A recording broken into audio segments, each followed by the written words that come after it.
Piece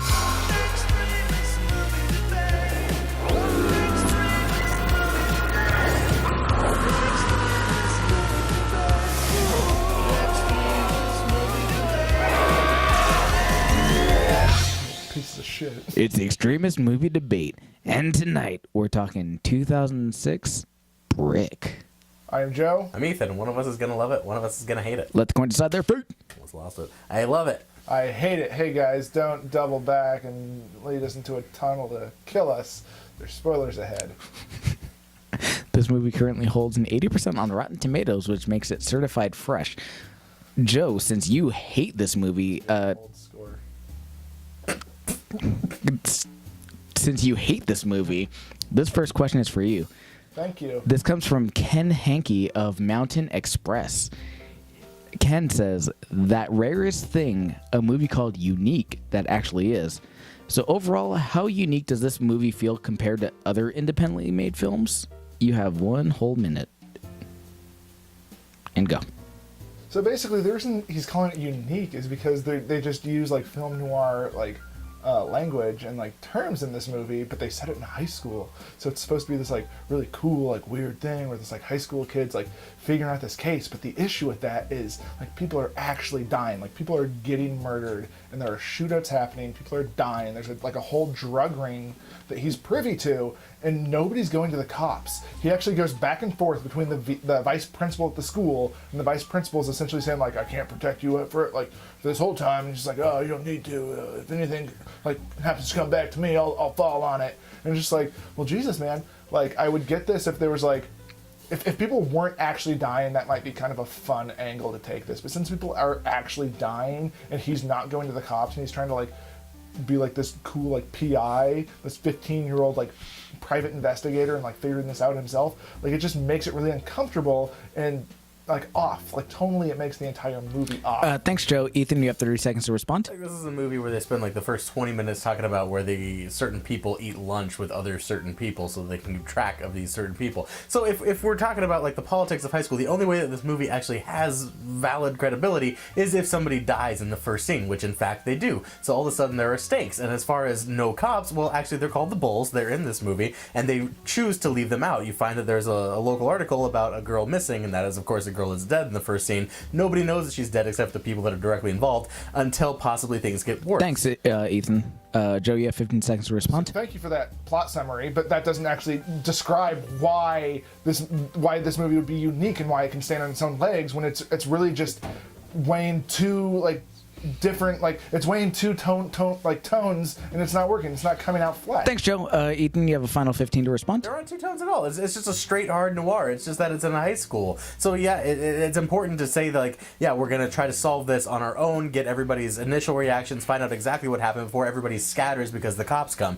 So that's why the cops are absent in this movie. They make an effort to actually point out why the cops. All right, I'm sorry, Ethan. I might have to cut you off there, but this next question is for you. This comes from Joe Blow of Joe Blow's Movie Emporium. Joe Blow says, I can't really recommend it to anyone unless it's one of those lazy video nights and you're in the mood to experiment. So I want to expand off the point you were making. So how does this film compare to any major actually like crime drama release? You have 1 minute. Look, you've got all the same crew. You've got the hard-boiled detective who's got a chip on his shoulder. You've got the femme fatale. You've got the crazy like drug underground. It's all there. It's, you're basically watching the Maltese Falcon set in a high school with cafeteria in the background, and that's really jarring in a lot of ways. But it's also really sort of endearing because you have characters that you wouldn't expect to actually, you remember when you were in high school. High school, every single thing you do has such huge weight and is going to affect you for the rest of your life, and everything's so important. It's of course not. You're a fool. But at the moment, it feels really heavy. And so that's what this movie is trying to just sort of dive into, is like, we really understand that everything is super important to you. So we're going to make this movie where everything is actually just fucking important, and people are dying and shooting each other, and people are just selling drugs like crazy and avoiding the cops, and somehow everybody's getting away with it. Like, that is what this movie is, and that's cool because, I mean, it doesn't need the cops. The caps.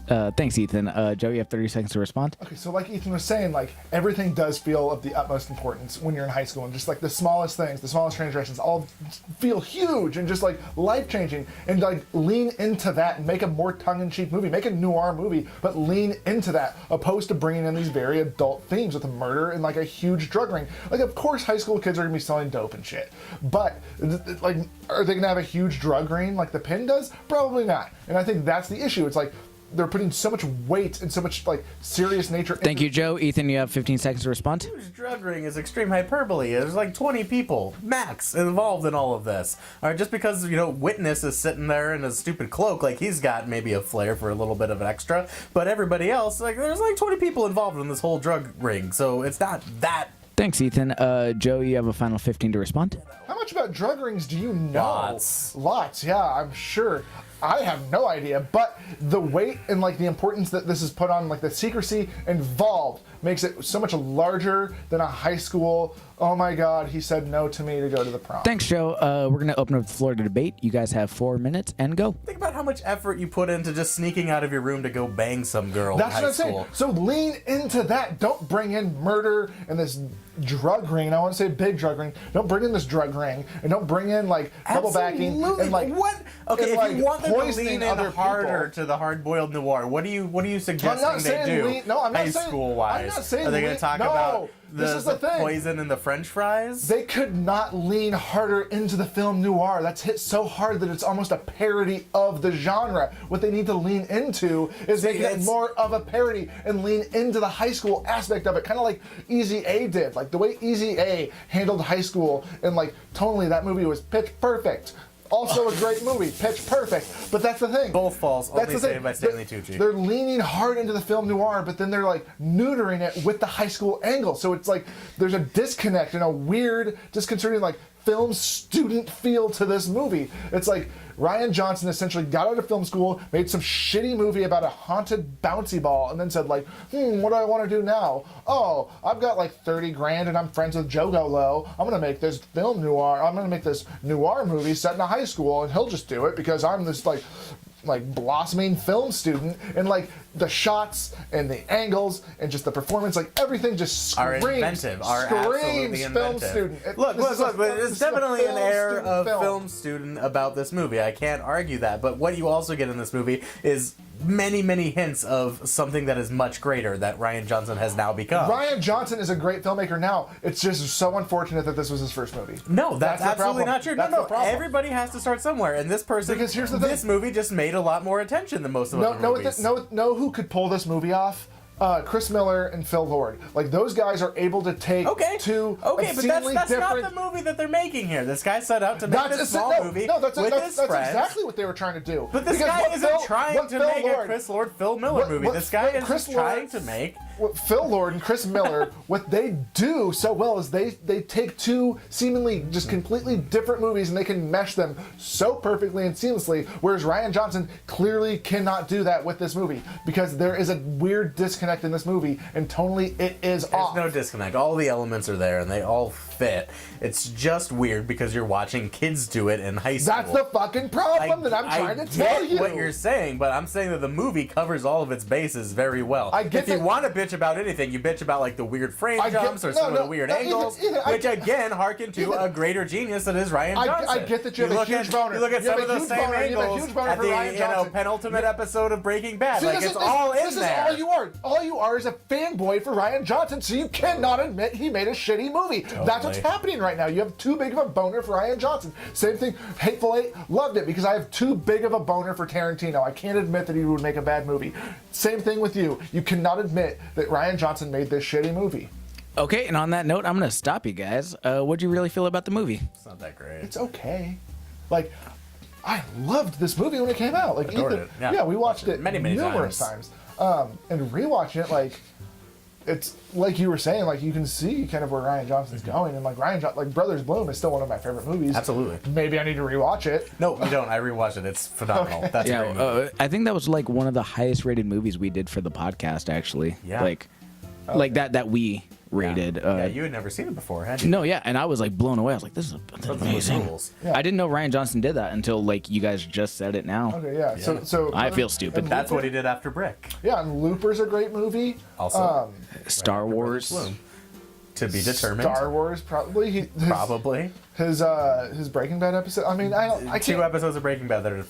I feel like I can't really rate like directing style on TV shows though, since the overlords watch over them. But you can with Breaking Bad. You can definitely see different directors in that. Okay, this isn't a podcast or show about Breaking Bad, but This isn't the those Extremist fucking 2 TV episodes debate. that he did are amazing, and it shows. But yeah, with this movie, he's very much a film student feel, and it's so much of it just makes you cringe in ways that, like, you know, the 20-year-old self of me thought, like, oh, this is great, it resonates, I'm into this, it's kind of quirky and weird, but I'm into it.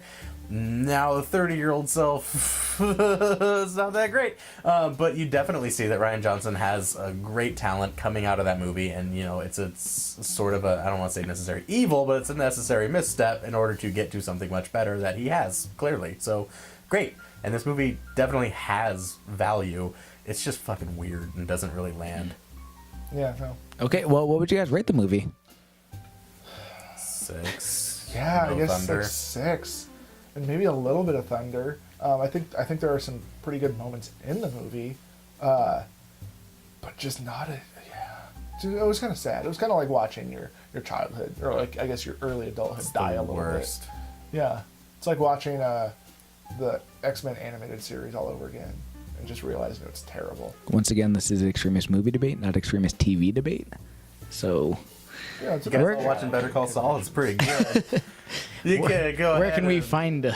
like and subscribe.